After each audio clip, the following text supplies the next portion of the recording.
and with the time and things. Yes. So I think. Hello.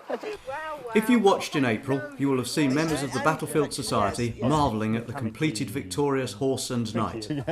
Phil's task now is to move the sculpture from underneath the scaffolding and create space to build the Lancastrian horse. Before this can be done, it is necessary to partially dismantle the sculpture. The reason for that is we can't move him by road as he is. There is a height restriction, so when we calculate the height of the wagon, the bed of the wagon we're taking it on, and then add on the height from hoof to shoulder of the horse, that's pretty well near the limit of the height. The hauliers are concerned that they don't hit any bridges, overhanging cables or trees on the road between the forest and Tewkesbury. And being the Forest of Dean, there's rather a lot of trees in the way. The object is to remove the horse's head and neck assembly, the complete assembly as one piece. To make sure all the three main curved neck supports don't move in relation to each other as it's been lifted, I've temporarily braced them with these softwood 4" by 2" lengths. So they've sort of formed triangles, and this strut goes up under the horse's jaw, and that'll stop the head sagging in relation to the neck. But all the bolts to the yoke are all firmly fastened, so we hope they wouldn't shift anyway, but it's sort of really double insurance. And if you recall, when we lifted the knight torso onto the horse, we're using the same lifting method with these chain hoists. There's two on this one. We've removed the 4 bolts holding all the main members through to the horse, so these long bolts through here and here, and 2 more go through the top of the horse's legs, past through the neck, top neck piece, and then we've knocked those out. There's 1 coach screw left that I left in to register everything. We've taken the strain on the chain hoist, so the object now is to start to lift, and I'm anticipating that it will move forwards, upwards and forwards, and then the whole assembly will start to swing free on the 2 chain hoists. I'm also expecting I'll need to encourage it a bit with a crowbar lever. So here goes. I'll get that crowbar. Yeah. Just now taking out this is a long coach screw holding this end of the neck to the horse's backbone.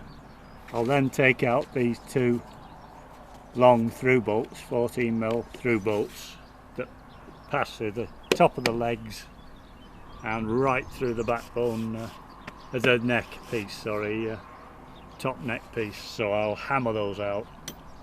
Then there'll be nothing actually fixing the whole horse head and neck assembly to the horse body. So in theory, when we apply a lift on the chain hoists, the whole thing should lift out up and away from the horse. It's good to see there's no sign of corrosion, which is the whole idea of using stainless. This through bolt is particularly tightly wedged in the hole. They're very long bolts, so there's a lot of timber gripping them.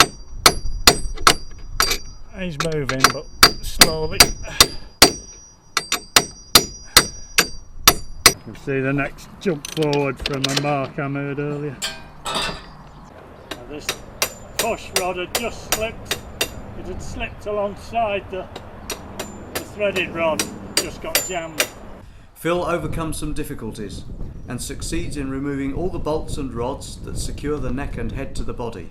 He is now ready to lift this huge assembly. I'm going to jump up there now.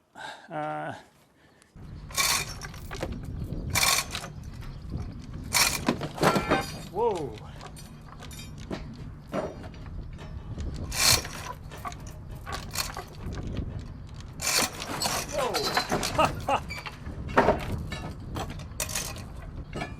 Lively today. Yeah. It's a bit jamming.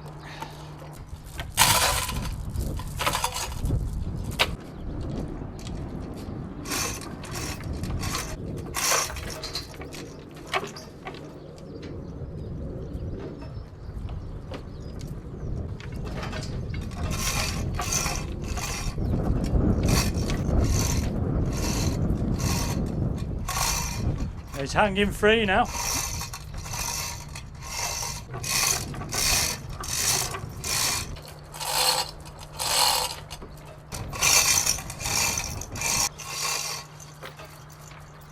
Pretty well balanced at this point, the forward point.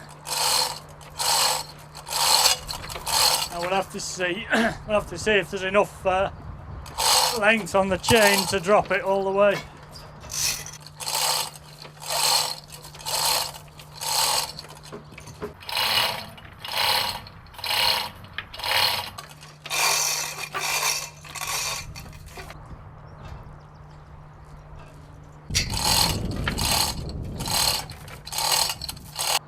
We'll have to work out how he's going to lie down now.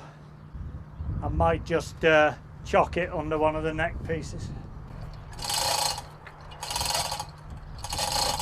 He's just bowing straight forward. Yeah. He may rest upright. We might have enough slack on the chain hoist. I think he's keeling over slightly. On the one side here. Yeah. Oh, it might be alright. I don't want him to lean on the scaffold particularly.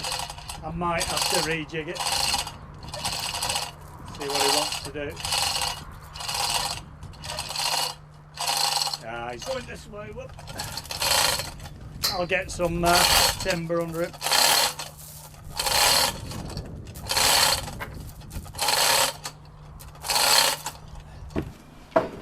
You haven't got much height really to get under now. Let's have a look. Crikey, it's odd seeing him on the ground.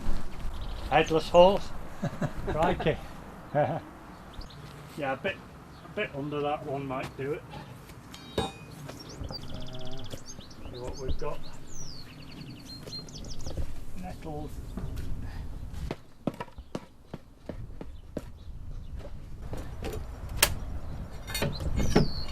A lot of weight there. Steady on, boy. Yeah.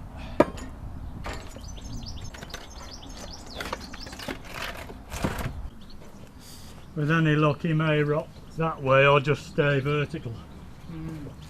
If he just stays vertical we can just rope him for security or do a controlled drop. There we go.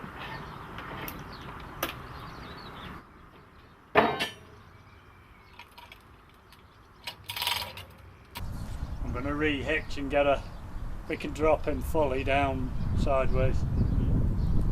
I'll reposition this chain hoist.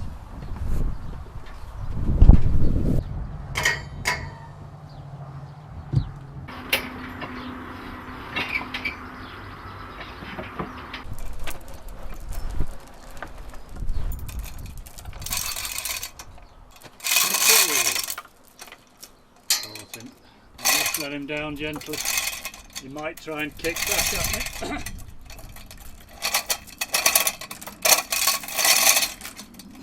Interesting creaking noises.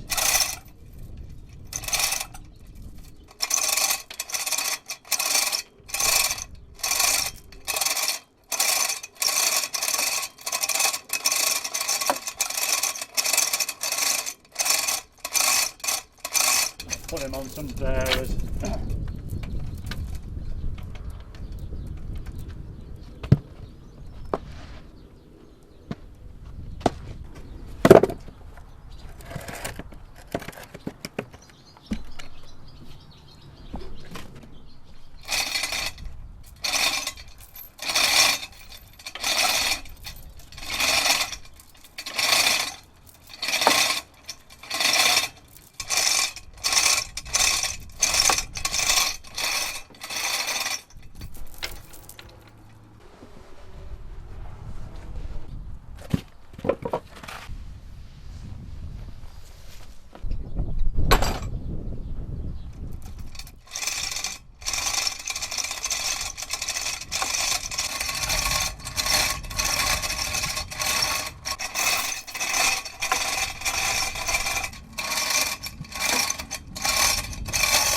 He's down.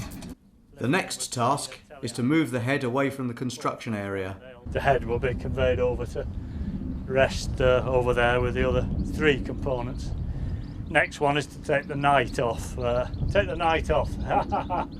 Yeah, to dismantle. Yeah. Yeah, that's going to be even more difficult, that one. That is certainly true, and it will require Damon's heavy lifting equipment. Thank you for watching. Please look again in a few weeks to see Phil and Damon removing the night.